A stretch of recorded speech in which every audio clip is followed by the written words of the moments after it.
Hello दोस्तों, हमारे channel कहानी कुंभ में आपका एक बार फिर से बहुत बहुत स्वागत है। तो चलिए हम आज की कहानी शुरू करते हैं। आज की कहानी है 40 साल के पति ने 16 साल की छात्रा को घर में ट्यूशन देते गर्भवती कर डाला। आज मेरे पति सुमित की 13वीं है। मेरा चित्त अशांत है। बार बार नज़र उसकी तस्वीर की तरफ चली जाती है। पति कितना भी दुराचारी क्यों न हो, पत्नी के लिए उसकी अहमियत कम नहीं होती। तमाम उपेक्षा तिरस्कार के बावजूद ताउम्र मुझे सुमित का इंतजार रहा। हो न हो उन्हें अपनी गलतियों का एहसास हो और मेरे पास चले आए, पर यह मेरे लिए एक द्विवाह स्वप्न ही रहा। आज जबकि वह सचमुच में नहीं रहे तो मन मानने को तैयार ही नहीं। बेटा बहू इंतजाम में लगे हैं और मैं अतीत के जख्मों को कुरेदने में लग गई। सुमित एक स्कूल में अध्यापक थे, साथ ही वह एक अच्छे कथाकार भी थे, कल्पनाशील, बौद्धिक। वह अक्सर मुझे बड़े बड़े साहित्यकारों के गुणशील तत्वों से अवगत कराते तो लगता अपना ज्ञान शून्य है।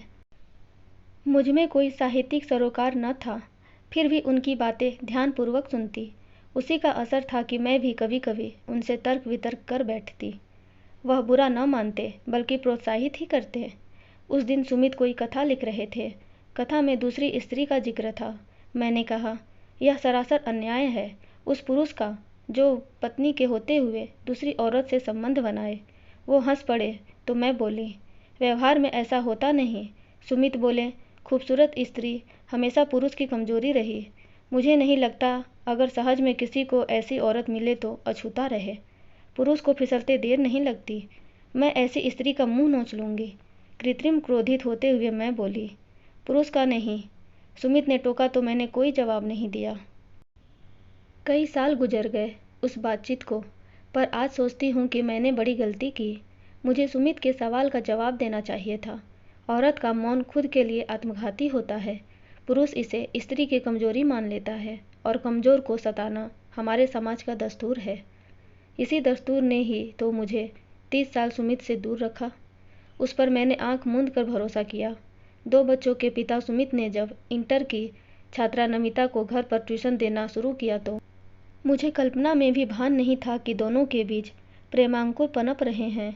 मैं भी कितनी मूर्ख थी कि बगल के कमरे में अपने छोटे छोटे बच्चों के साथ लेटी रहती, पर एक बार भी नहीं देखती कि अंदर क्या हो रहा है। कभी गलत विचार मन में पनपे ही नहीं। पता तब चला जब नमिता गर्भवती हो गई और एक दिन सुमित अपनी नौकरी छोड़कर पटना चले गए। मेरे सिर पर तब दुखों का पहाड़ टूट पड़ा। 2 बच्चों को लेकर मेरा भविष्य अंधकारमय हो गया। कहाँ जाऊँ, कैसे कटेगी जिंदगी, बच्चों की परवरिश कैसे होगी। लोग तरह तरह के सवाल करेंगे तो उनका जवाब क्या दूंगी। कहेंगे कि इसका पति लड़की लेकर भाग गया। पुरुष पर जल्दी कोई दोष नहीं मरता। उन्हें मुझ में ही खोट नजर आएंगे।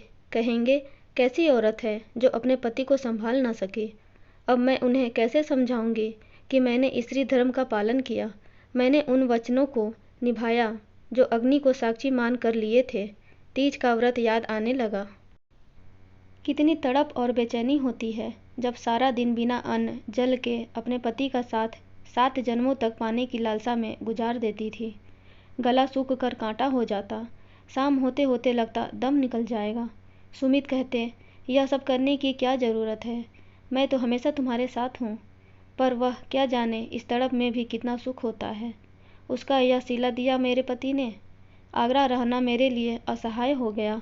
लोगों की संशंकित नज़रों ने जीना मुहाल कर दिया।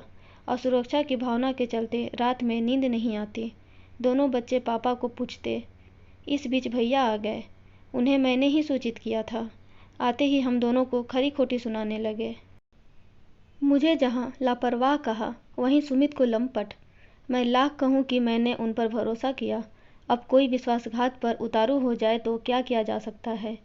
क्या मैं उठ उठकर उनके कमरे में झांकती कि वह क्या कर रहे हैं। क्या यह उचित होता। उन्होंने मेरे पीठ में चूल्हा भोंका, यह उनका चरित्र था, पर मेरा नहीं जो उन पर निगरानी करूं। तो भुगतो। भैया गुस्साए। भैया ने भी मुझे नहीं समझा। उन्हें लगा मैंने गैर जिम्मेदारी का परिचय दिया। पति को ऐसे छोड़ देना मूर्ख स्त्री का काम है। मैं रोने लगी। भैया का दिल पसीज गया। जब उनका गुस्सा शांत हुआ तो उन्होंने पटना चलने के लिए कहा। देखता हूँ कहाँ जाता है, भैया बोले। हम पटना आए। यहाँ शहर में मेरे एक चचेरे भाई रहते थे। मैं वहीं रहने लगी। उन्हें मुझसे सहानुभूति थी। भरसक उन्होंने मेरी मदद की। अंततः एक दिन सुमित का पता चल गया। उन्होंने नमिता से शादी कर ली थी। सहसा मुझे विश्वास नहीं हुआ सुमित इतने नीचे गिर सकते हैं। सारी बौद्धिकता, कल्पनाशीलता, बड़ी बड़ी इल्म की बातें सब खोखली साबित हुई। स्त्री का सौंदर्य मतिभ्रष्टा होता है, यह मैंने सुमित से जाना। उस रोज़ भैया भी मेरे साथ जाना चाहते थे, पर मैंने मना कर दिया। बिला वजह भौसा-भौसी हाथापाई का रूप ले सकता था। घर पर नमिता मिली। देखकर मेरा खून खौल गया। मैं बिना इजाज़त घर में घुस गई। उसमें आँख मिलाने की भी हिम्मत न थी। वह नज़रें चुरा लेने लगी। मैं बरस पड़ी। मेरा घर उजाड़ते हुए तुम्हें शर्म नहीं आई? उसकी निगाहें झुकी हुई थीं। चुप क्यों हो? तुमने तो सारी हदें तोड़ दी। रिश्तों का भी ख्याल नहीं रहा। यह आप मुझसे क्यों पूछ रही हैं? उन्होंने मुझे बरगलाया। आज मैं न इधर की रही न उधर की। उसकी आंखें भर आईं। एकाएक मेरा हृदय परिवर्तित हो गया। मैं विचार करने लगी, इसमें नमिता का क्या दोष? जब 2 बच्चों का पिता अपनी मर्यादा भूल गया तो वह बेचारी तो अभी नादान है। गुरु मार्गदर्शक होता है, अच्छे बुरे का ज्ञान कराता है, पर यहाँ गुरु ही शिष्या का शोषण करने पर तुला है। सुमित से मुझे घिन आने लगी, खुद पर शर्म भी। कितना फर्क था दोनों की उम्र में। सुमित को इसका भी ख्याल नहीं आया। इस कदर वासना में डूब गया कि लाज, शर्म, मान सम्मान सबको लात मारकर भाग गया। कायर, बुज़दिल, मैंने मन ही मन उसे लताड़ा। तुम्हारी उम्र ही क्या है? कुछ सोचकर मैं बोली, बेहतर होगा तुम अपने घर चली जाओ और नए सिरे से ज़िंदगी शुरू करो। अब संभव नहीं। क्यों? मुझे आश्चर्य हुआ। मैं उनके बच्चे की माँ बनने वाली हूँ, तो क्या हुआ? गर्भ गिराया भी तो जा सकता है। सोचो, तुम्हें सुमित से क्या मिलेगा? उम्र का इतना बड़ा फासला, उस पर अकेल की संज्ञा। मुझे सब मंजूर है क्योंकि मैं उनसे प्यार करती हूँ। यह सुनकर मैं तिलमिला कर रह गई, पर संयत रही। अभी अभी तुमने कहा कि सुमित ने तुम्हें बरगलाया है, फिर यह प्यार मोहब्बत की बात कहाँ से आ गई? जिसे तुम प्यार कहती हो वह महज शारीरिक आकर्षण है। एक दिन सुमित का मन तुमसे भी भर जाएगा तो किसी और को ले आएगा।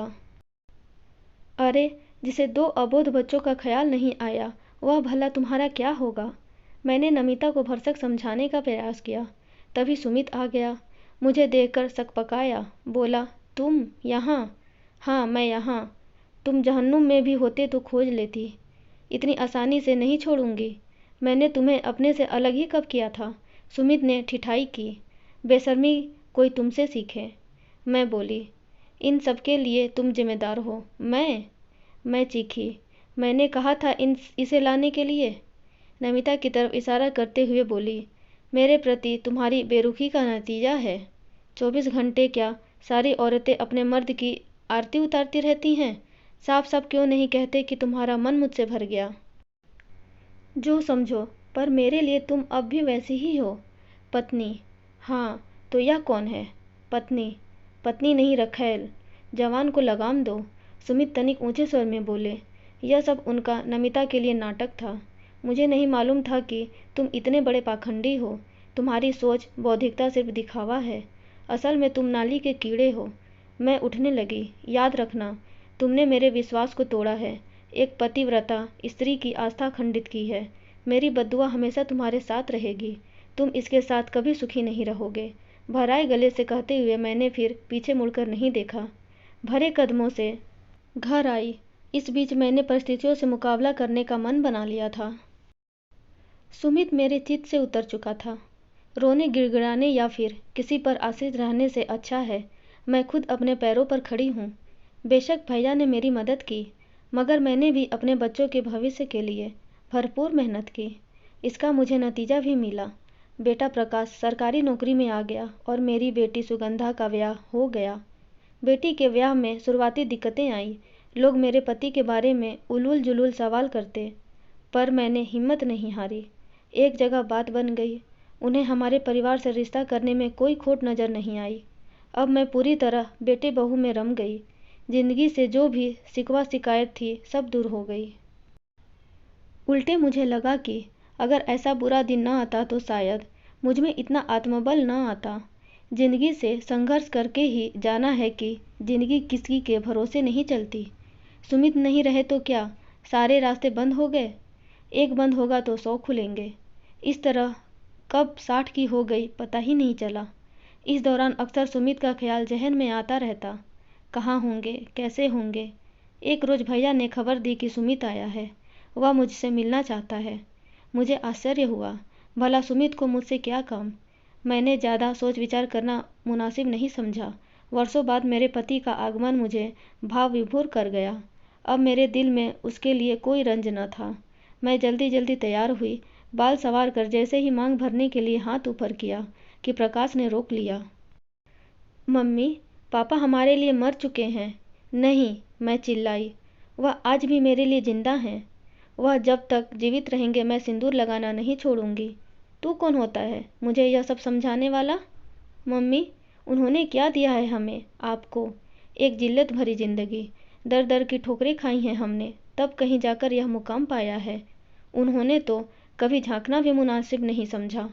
तुम्हारा न सही हमारा तो ख्याल किया होता। कोई अपने बच्चों को ऐसे दुत्कारता है? प्रकाश भावुक हो उठा।